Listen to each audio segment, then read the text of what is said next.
Welcome back to the Who Knows podcast. Welcome back. Good to see it. We're here at my grandparents' house. Always keeping you Shout guessing. out Doreen. Bless up. Anyways. Too blessed to be stressed. Well, you might be wondering today, why is there an empty couch? And I have the answer for you. We're so glad to announce our two guests, Max and Nico. That's a great introduction. Welcome. Let's Welcome go. in, guys. Thanks Thank for you. having us. Of course.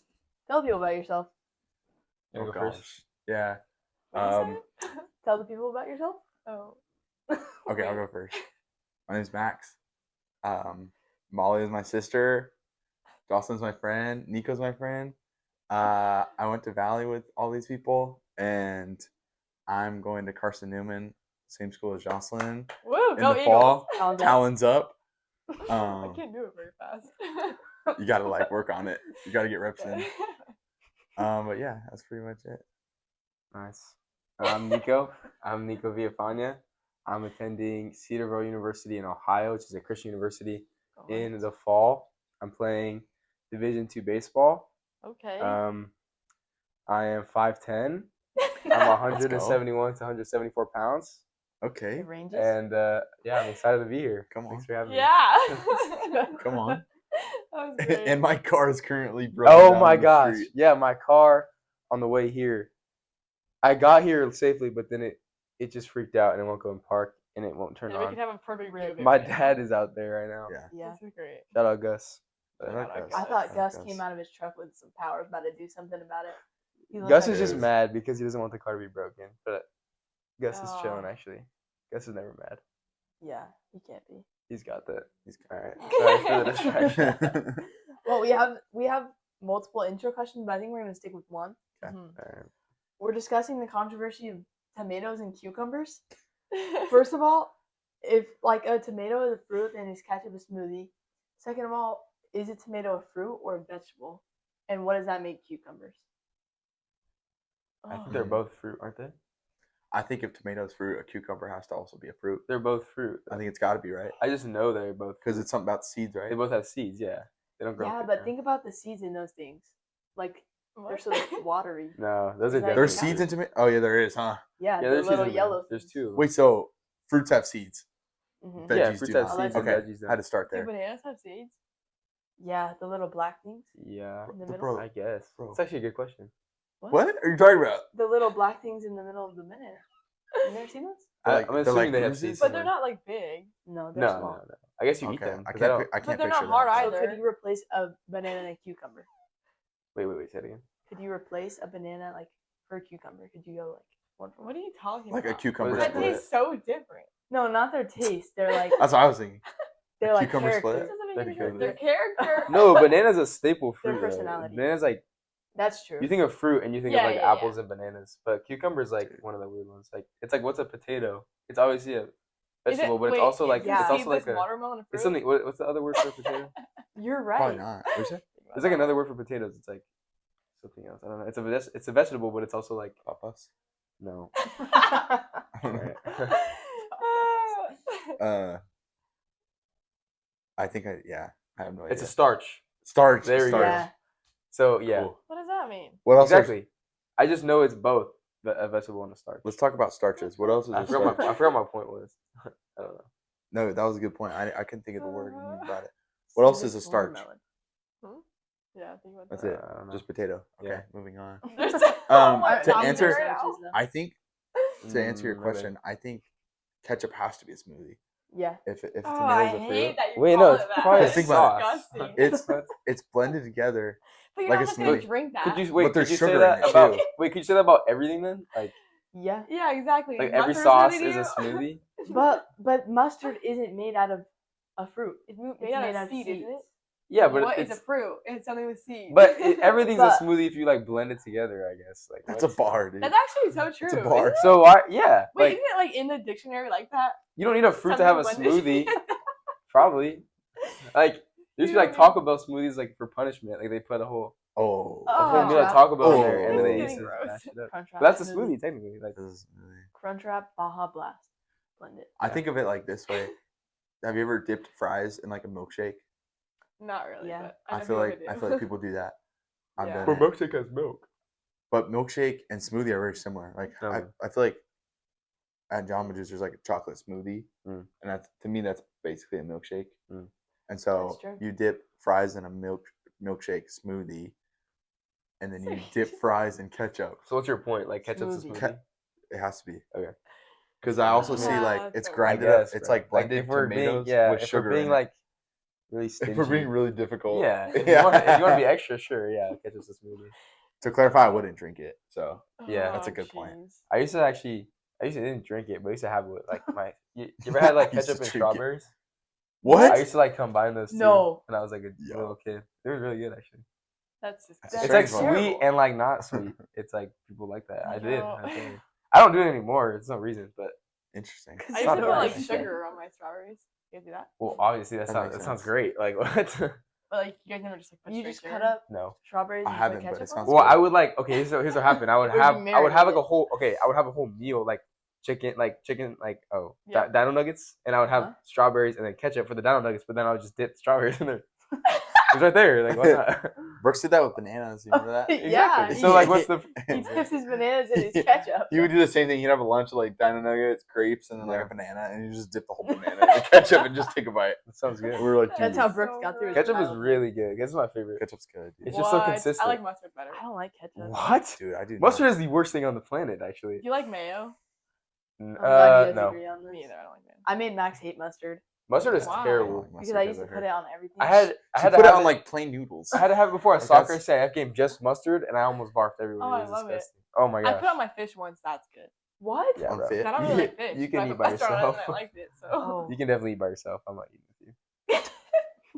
we're not eating fish right now. I can't make it to the dinner. I can't even eat fish regular, bro. Put some mustard on No, there, that's I what would I'm just.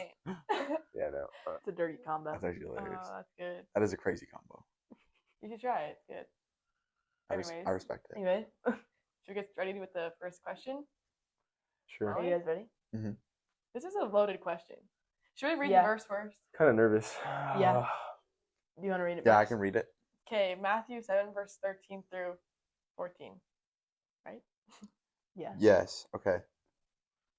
Enter by the narrow gate, for the gate is wide, and the way is easy that leads to destruction, and those who enter it are many. For the gate is narrow, and the way is hard that leads to life, and those who find it are few.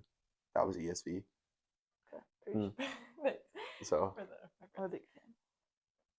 oh, sorry. I guess I have the question, don't I? Okay. Yeah, go for it. So hopefully you guys pondered long and hard about this question. How and when did you choose the narrow way? Let's just start with that. Yeah. Why are you got guys that. laughing? So you- And if you don't have a moment, maybe a time frame. okay, I think I would go time frame. Okay. I think choosing the narrow way. I think there's a time like during my sophomore and junior year, kind of like right at the end of sophomore year and then middle to kind of like third part of junior year, not quite the very end, but right in that time where I just felt a lot of pressure to kind of at that point choose what type of people I wanted to kind of surround myself with, because that was when I started getting really plugged into Arbor and kind of having more mentors like Brody, Andy, and they were kind of walking with me, and I started taking faith more serious. And then with that, as kind of like I think it was definitely a work of the Holy Spirit of kind of working in me to kind of understand a little bit more of the things of God, understanding the concept of friendship and what that actually is. Because for the longest time, to me, it was just like playing sports with your friends and like let's play basketball, which is all fun, but there's just no depth to any of that. Mm-hmm. And then even oftentimes I would find myself in those relationships with those friends putting like almost pride in those situations of trying to like prove to them in a way that I'm worthy of their time, or kind of just like certain people that I don't know if that's something you relate to, but they feel like they demand a certain level of like worthiness almost to hang out with, and they'll kind of ditch you if you're not worth their time or something. So I felt a lot of pressure to kind of be a certain way to be, I don't know, considered likable, I guess, in their eyes. And yeah, so that was kind of a thing. And I think that be- the more and more I started to grow in my faith, the harder that became, and like the gap kind of grew larger Yeah. as far as what I was seeing as like deep friendship versus kind of surface level Yeah. things where I'm even tempted to kind of say and do things I'm not proud of, or are even like sinful too, just to kind of please a certain crowd.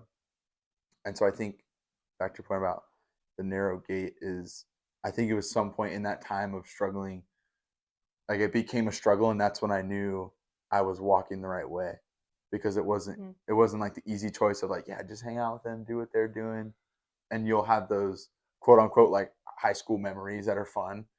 And because that's always been a temptation for me too, is to kind of fall into that of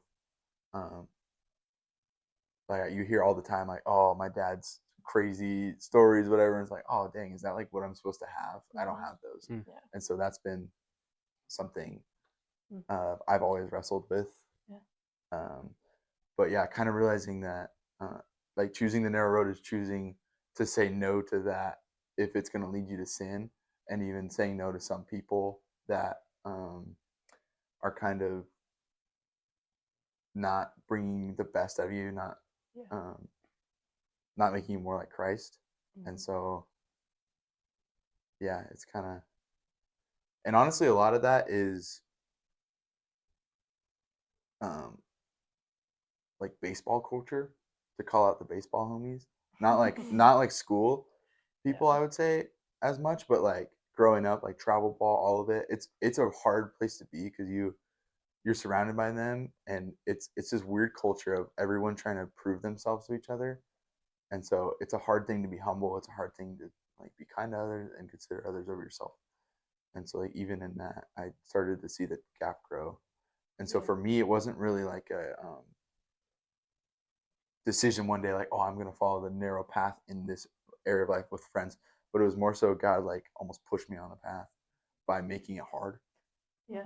And to the point that I was like, okay, I think like I'm confident now that I'm doing this right, because it's really hard for me. And then I prayed about it those year and a half, whatever, and then I was like, God, give me quality friends that are gonna uplift me. And then I would say like you two were a huge blessing. Like I got to know you guys like way more deeply in that time, and even in last year.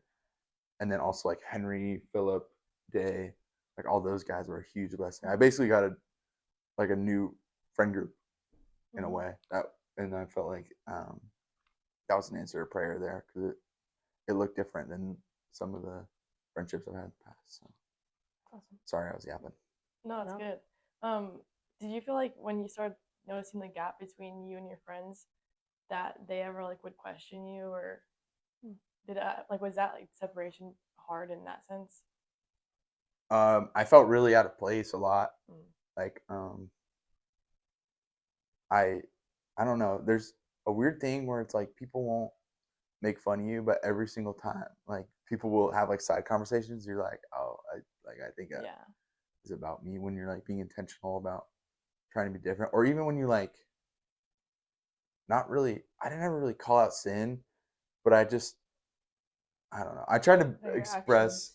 Yeah, I tried to express in a way that wasn't like super. I'm not a very confrontational person. Yeah. I kind of hate it.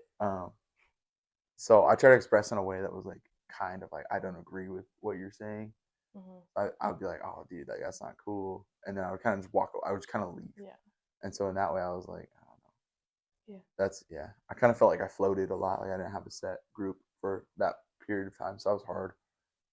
But so yeah, I think kind of, I don't know if that answers your question. No, yeah. Yeah, Molly. No, Nico, if you have anything about that. Do you mind repeating the question just so I can phrase it? How and when did you choose the narrow way? Okay, I don't have a giant example like Doug, but I think the most like recent example I can think of. I hope this applies. I don't know, but it was on. I like recently. I've been on 2 Alaska mission trips with my school, which is awesome. And then I'm not gonna like disclose who this person was, but on one of the trips, before I went on, there was a person that I kind of had a problem with. Not necessarily like, not anything bad, but I didn't know a lot about them, and so I was kind of judging them from afar. It's completely unfair. And there's some things that they did that kind of rubbed me the wrong way, and I was just like, I do not like. I don't think I'm gonna vibe with this person very much. Like, I don't think I'm gonna communicate with them, whatever. And then I was in the airport, and I see them like talking to other people, and I'm like really like rustling. I was like, why do I? Because I saw them, and I was like, I got annoyed that they were on my trip, kind of thing. Like, don't like, yeah, you know what I mean? Like, I hope this is a great experience. Don't be the person that ruins it. And I was like, who am I to say that? Like, that's so unfair. I don't know why I was so bitter, but I was like completely judging this person. And so I prayed, like in that moment, I was like, God, like, please lead me, like, prove me wrong, like, so much on this trip. Like, reveal how great this person is. Because I bet they're a great person. And literally in the airport, like, while we were still there, I like forced myself into a conversation with them. Like, not, it wasn't like weird, but like they were talking to other people, and I was like standing right next to them. And I somehow got like into the conversation. I didn't even introduce myself to this person, but I don't think they knew me very well. And I just started talking to them. And then throughout the trip, I was talking to them a lot. And at the end of the trip, I was talking to them a lot. And I was like, this person is so awesome. Like, they have such an incredible story. And I just think in that moment, like, I hope this applies to your question, but like in that moment, it was so much easier, I think. Because my temptation was like, just ignore them, like try not to let them ruin your trip, whatever.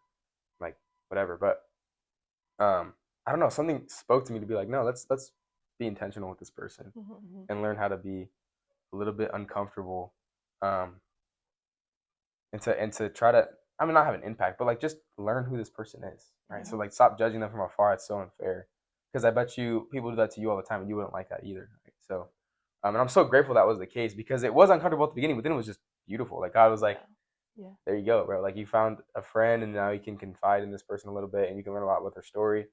And it was so awesome. Like, I was like so grateful that I was pushed to do that, because I would have, and I think that gave me a lot of perspective, not only on the trip, but just in people in general. Like, we have no idea, like, these people's stories. And I'm a judgmental person. I look at you from afar, and I'm like going through the, because it comes from own insecurity, right? I want to make sure that I'm a better Christian than you, so I'll like go and list the stuff that I'm doing better than you, because like I want to affirm myself, and that's so unfair. And I think I do that too much. But this was an example where it's like the beauty of when I just approach a person and learn who they are and what their story is, and maybe like why, oh, they act a certain way, but like just gain some understanding. Like, man, we are missing so much. And so I think that was so important for me to learn, and how like in that moment I chose the narrow path, but it ended up being a like easier to almost walk the narrow path. Like, it became a joy to walk the narrow path. It wasn't such a struggle. And I do think sometimes it definitely is a struggle, and I have plenty of examples where it's a struggle. Like, but this was an example where it's like I intentionally chose the narrow path, and God was gracious enough to reward me with a friend, a relationship, and a lesson that I needed to definitely learn. So That's yeah. That's awesome. Yeah, that's really cool. Do you feel like you learned anything specifically about yourself in that season? Yeah, I definitely learned how much I like to meet new people, like, which is interesting, because I didn't know that. I was like, I feel like I'm in between a reserved person and not a reserved person. I don't really know what I am, but I think in like settings like that where it's more intimate, I really enjoy like just learning about people, like understanding how I can, cliche whatever, but like love them better. Like, because if I didn't know anything about this person, and I'm having a conversation with them, like I don't right, I don't. It's hard to kind of read some of the situations sometimes. But when I learn what they're like and their story, and how they go, what they're going through, and I learn like I can confide in them and share my own pieces of my like of whatever. It's like so beautiful. And so I think I definitely learned that part. And like same thing where it's like I learned how much I judge people, and I shut people out before I even understand who they are. And that's so unfair, because it's not only unfair to them, but it's unfair to myself, because what if, like in this scenario, I can really like this person and confide in them and like have a great time. So I think I definitely learned that. Yeah. Yeah. That's awesome. I feel like throughout high school, I've always had like a problem with like first like me like what stems from like me talking to people about like sin, and like what you're saying, Max, of like trying to confront people, or not confront, but like call it out to like sharpen each other and like lead people down like that narrow path kind of. I feel like it always has stemmed from like my own conviction and like the ways I feel like I've fallen short. And so like when I'm convicted about that, I want like other people to experience, like you were saying, Nico, like the joy it is to walk the narrow path. But I feel like I've always had a struggle with like coming off prideful. Like when I try to like talk to people about ways that I kind of see them like falling short, or like I don't know how, like if we're both falling short in a way. But I was just, yeah, I guess the question would be like, how do you, like, have you guys experienced that, or like how do you, like, how have you learned to like handle that, even if you like have or haven't?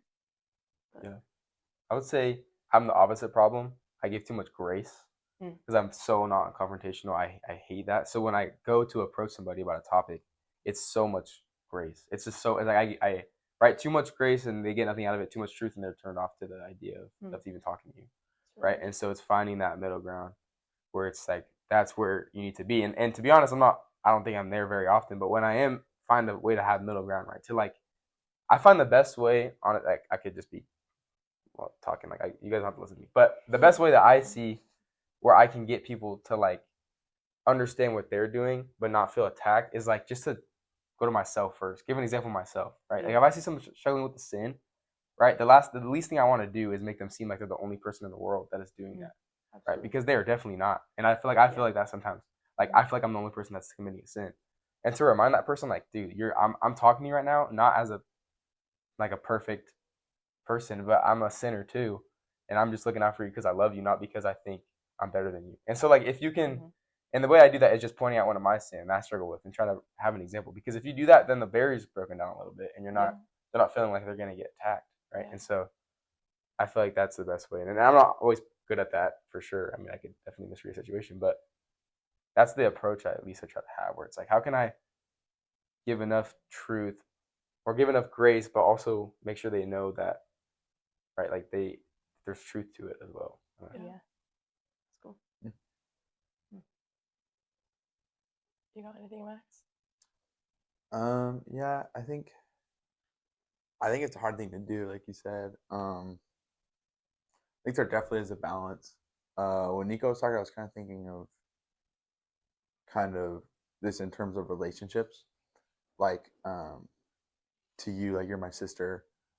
We're like kind of the closest you can get with people, as far as relationships. And so like to you, I feel totally comfortable that I could be like, hey Molly, you're being a ding dong. Like, you gotta lock in. Yeah. And I feel like I could call you out if something, and then if you called me out, I would be like, I would respect what you're saying and be like, oh shoot, like she's looking out for me. And same thing for all of you guys. But if it's someone I don't feel I'm that deep of a relationship with, like maybe I haven't talked about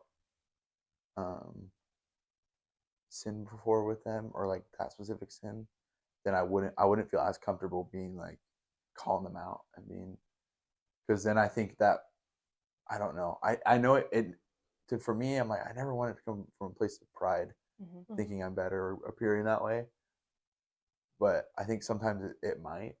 So it is a hard thing to balance, but I think a good thing also could be, like, for example, I see a friend who's struggling with a sin, I could approach them with grace, kind of like what Nico said the first time, like, hey, I've struggled with this before, like I know this is hard. And then at that point, if they let me in, then I feel like I would have the okay to be like, if I see it again, be like, hey, what's going on? Can I pray for you? Can I, that type of thing. But it's, to be honest, like I don't really do it ever, call people out, because I hate it. Like I hate confronting people, because I don't know. I think it's like sin is serious and needs to be dealt with in a serious way, but it's hard to bring ourselves to that point sometimes. Yeah. And so I definitely think we should call our brothers and sisters out, but I do think it's in a loving way always, and like present grace first. Yeah. Because we don't want to in any way like condemn them, because they're not condemned if they believe in Christ. And so, yeah, it's a hard thing for sure to kind of be that person. But like I said, I think if you have that relationship established, you honestly are loving them by calling them out. Absolutely. Because sometimes, like for me, I'm just blind to my sin. I don't even realize what I'm doing. Mhm. Caught in the day to day, that you honestly need someone, or a lot of people. It's your church family, body of Christ, to kind of walk with you. Yeah. And I think that's why God made it that way. Is because it's so important to have others. Because when you get caught up in trying to do it all your way, it's like you only see it your way, No one to hold you and there's accountable. no one to be like, no, that's actually not cool what you're doing. Because if I'm like, no, I think it's good, Yeah. and that's the only way I see it, then it's not gonna. I could be completely blind to a lot of sin. So Yeah. and like I know that I am 100%. So it's helpful to have people to call us out, but it's just kind of a rare thing, honestly, Yeah. to happen, because it's hard to confront people. Yeah. But yeah, it's honestly convicting a little bit that maybe I should be that friend to others, or like ask for that more, I guess. Yeah. But I feel like it's touchy too, of like you're doing it, you're like, you know, you're doing it out of love, but then it's like, will they take it that way, you know? Because that's such a big, like, if they don't, then what? It's kind of a scary thought. But I think that could also be the enemy, you know? I would Yeah. say most of the time they're not going to take it well at the beginning. At least Yeah, at the beginning. yeah. They're not going to like, Yeah. even when someone comes to me, I'm not going to take it well either. I'm like, oh, this isn't a personal attack. Like you're being prideful. Like that's just because I don't want to make myself to blame, so I just deflect it. But then eventually, like I think in that scenario, our job is not to. It's obviously they call it their sin, but they're gonna have to come to that conviction on their own. It's just a little bit of like, it's not a reminder, but it's like a check. So that because like if they're like he said, it's I struggle to see my own sin. If someone would just identify it and name it, right, in my own time, I could be thinking about that like dang, and then come to that conviction on my own.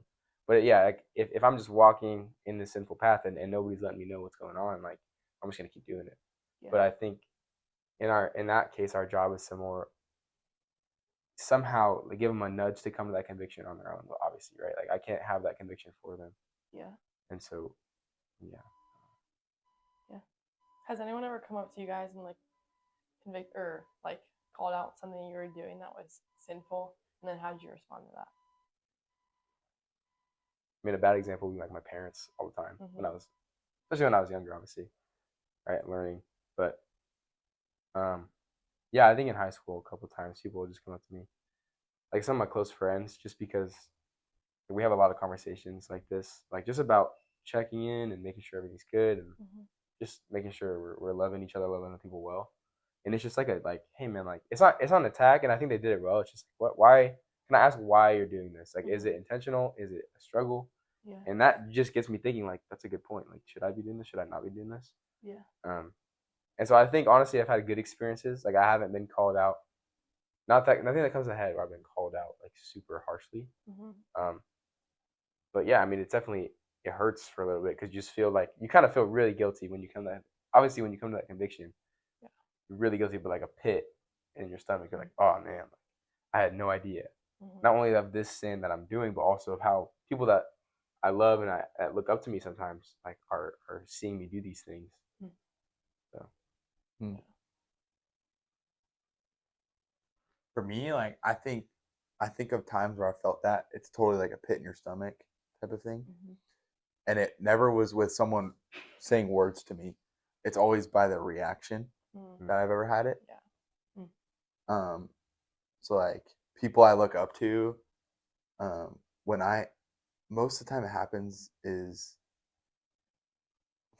like laughing at dumb things that are like maybe really offensive or like not cool to laugh at, that I still think are funny. The flesh thinks are funny. The bell rings. The bell rings. Laughing about it, and then seeing like someone, like a righteous friend that I look up to, kind of be like, give that kind of face, like it's like, oh dude, I start to like get hot and like sweat. I'm like, oh my gosh. Dude. Like, one time I did that with him and Mr. Anderson, and I remember what I said. I'm not gonna say it here, but I said a joke, and they were like, don't say that. And I think they like forgot about it for like 2 weeks, bro. I was like sitting on that, and I was like, I drove home that day, and I was like, oh my gosh, why did I do this? Like I was so embarrassed, like, Oh my goodness, it was so That bad. was funny. But I know exactly what you're talking I about. fr- Just I the like- look, bro. Yeah. Yeah. Ugh, I only remember that because you ugh. Even mentioned thinking it about it, again. I didn't mention it again. Even thinking about it, Or else just I like, wouldn't have. But that's so bad. But yeah, it's That happens to me too. it's I one of those know. things, dude. Because like Just the think about battle it. with the flesh and the spirit is so real, Yeah. and so it's like it's a hard thing to It's hard to choose. navigate. But yeah, that's what I can think of. Kind of that reaction, or even kind of like with the thing with Andy, like that that type of stuff. Like that's happened to me too, where I've said something that I was trying to be funny, and it was just complete airball, Cannot hit. and then people are just like, and it's the worst feeling ever. Oh, it's so But then you terrible. realize your initial reaction is like, oh, they don't get it. But then it's like you think about it, and it's like, oh no, they do get it. And they're calling me out for saying that, and so it's like, oh shoot, Yeah, that's Yeah. a tough situation shoot, to be. gotta repent. Oh, So, yeah. so true. What about you guys? Ask the same Oh. question. You got anything on the dome? Because I gotta think for a What second. was the question? Like, have anyone called you out for anything? Oh. Yeah. I call myself out a lot. I know. I was It's gonna say terrible. that. I think that's the biggest It's terrible. thing. to Well, call it's yourself out. good, but Yeah. yeah, I think about stuff so much, like things I've said. I'm just like, why the heck did that come out of my mouth? And then I flame myself for a while. It's like a mental roast battle, but Mental roast. I'm trying to think if I know. I can't like recall a specific situation where someone's like said something to me. You're probably just perfect. I'm just kidding. Yep, that's the answer. You did it. No. You solved it. No, I feel like I'm like Molly. I feel like I kind of do it to myself. Yeah. Which I feel like is a blessing, but also can be such a curse because once like they all start like piling on, I don't know what to do with it, and like I kind of like freak out. You know what I mean? Hmm. But Yeah. I don't know. I think mom and dad definitely called me out, which preach. Shout out. But probably my small group leader Lindsay, she's definitely called me out a few times, and Phoebe, they've definitely called me out like with words of like we were just talking and they were like, bruh, why did you do that? I'm just like, oh, I can imagine it. I don't know. But yeah, I think it's very sharpening to like knowing that people are like looking out for you and like wanting you to experience the joy that is following the narrow path, Yeah. and also not wanting you to struggle with sin. I think, yeah, we're so sharpened by people who will help like kind of pull us out of that like area of darkness and like sin. I feel like I realize that people call me out by their own actions, like hanging out with people who follow Christ like to the best of their ability, and like that's like something that's super huge to them. Like just by the way they act, like on those, like, oh, I'm not doing that, or like, oh, they didn't think that was cool. Okay, like then why am I thinking it's cool? Type of thing. So I feel like just like that's where like following someone's example can be so huge because like I've noticed it so much in my life, like hanging out with like all of you guys and then like everyone else too, but just seeing how the way you guys live your lives is like, oh shoot, like that's just calling me out in itself, you know. Mm-hmm. But there you go. I get that. yeah. I get that. Yeah. Well, should we go on to my next question, or yeah, we're also like 30 minutes in. Oh, that's very true. We can do quick answers. We can speed run. Okay, quick answer. speed round. Yeah. This kind of goes kind of with what we already said, but how have you found God in your deepest struggles? Make it quick. Good luck. Jeez, dude. I would say I have two kind of examples. I think first one is in a struggle I'm still struggling with. Right? It's like sometimes I feel like when I'm stuck in sin, it goes both ways. Either I feel really close to God because I'm so aware of my sin in that moment. Like I'm so aware, and so I need to draw near. I'm like, oh, I'm repenting all the time. That's like I don't know. I'm just like so. I'm full of guilt, and so I feel closer to God because I'm praying to Him more and more. Like, Lord, I need you. Or it's I'm sinning a lot, and then I go away from God because I don't want to show myself. Like I'm ashamed, so I'm just gonna whatever. But I feel like there's one good like pretty awesome example that I have. I like from fifth grade to from fifth grade, I started to have like these really bad anxiety attacks, stuff like that, like just randomly for nothing, for no reason at all. For sometimes they were something, and then COVID happened, got worse. Went to a therapist, didn't do anything, got worse. And then sophomore year was when I really like August 1st, 2023 was the day that I like really my faith became my own that day. Like I got I'm not gonna go into my whole everything details, but like I yes, that was the day where I just like my sin was revealed to me, and I realized how much Jesus was to me. And then from that day on, for a really long time, Jesus and the Lord just took away those attacks for a while, and it was like amazing, and I was like so grateful for that. Yeah. And then in that time, I found myself because in those attacks, like even before I was quote unquote a Christian, like I didn't really consider myself a Christian. Like in those attacks is when I would only go to Jesus. Only would I pray when I was having an anxiety attack, right? Because I'm like, God, please take this away. And then he took those away, and you know my faith journey was going, and it was up and down. And then I entered a period where I was kind of in a similar like I was definitely more intentional about my walk, but I was kind of shying away a little bit. And then I had an anxiety attack again. I had another one, and it was like a year and a half of not having one. And I was like, I think this is a call where it's like the Lord's like, I'm gonna let this come back in for a little bit because you need to remember that you need me, even in your good. Like in your bad, yeah, it's evident, really evident that you need me. But don't run when things get good, right? When I give you blessings, don't take those and leave. Like enjoy them with me. And so I feel like even in that struggle, because I really hate those. I'm not saying like those. I enjoy those. Those are terrible. I really don't like those. I actually had one the other day while I was watching a movie. I was kind of pissed about because we were in the movie. But like in that, I felt conviction. Obviously, like I need to do a better job of all the time, right? And no matter what I'm feeling, no matter if it's great or if it's bad, like I need to understand like this is a relationship. It's not only when I'm feeling bad or only when I'm feeling good.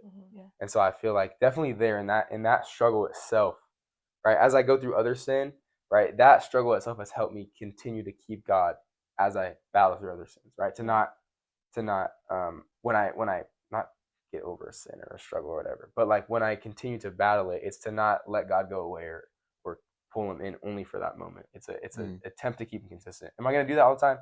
Absolutely not, right? Like that's not. I've been in seasons where that doesn't happen, but it's that intention where like through a struggle, God kind of revealed that to me. Yeah, that's awesome. Yeah, that's cool. That's really cool. I mean, yeah, I guess the way I would answer it is honestly the same as him. He pretty much cooked. So, but yeah, I think just I think a lot of, or what I could point to my story is kind of being like a really prideful person growing up and thinking like, oh, I wasn't the kid vaping in the bathroom, so I'm like, I'm great, I'm doing well, without fully, and then I just slapped the label Christian on that and was like, oh yeah, makes sense, that's why.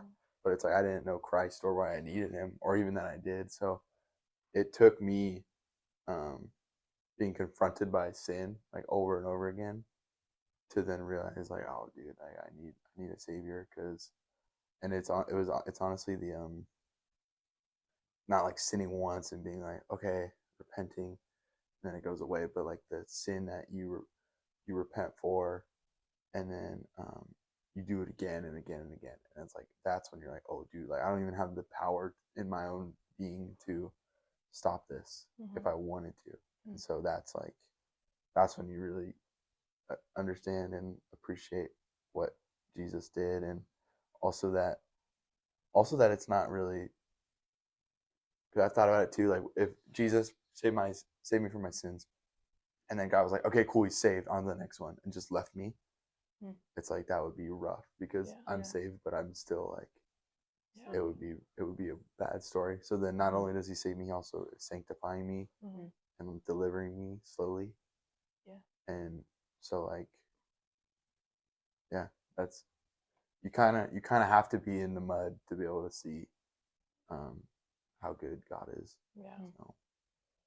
Absolutely. Oh. Well, Thanks for sharing, guys. Yeah, thank you. Appreciate Of course. that. Yeah, thanks for having us. Of course. That's fire. My car was getting towed. You I guys know. know the whole this time, is- yeah. Moment But I was silence for like- Nico's car. My heart was breaking. I'm just kidding. It's fine. It'll be fine.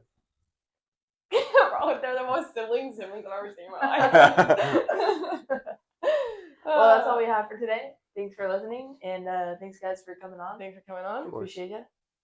See you next time. Yeah. See you later.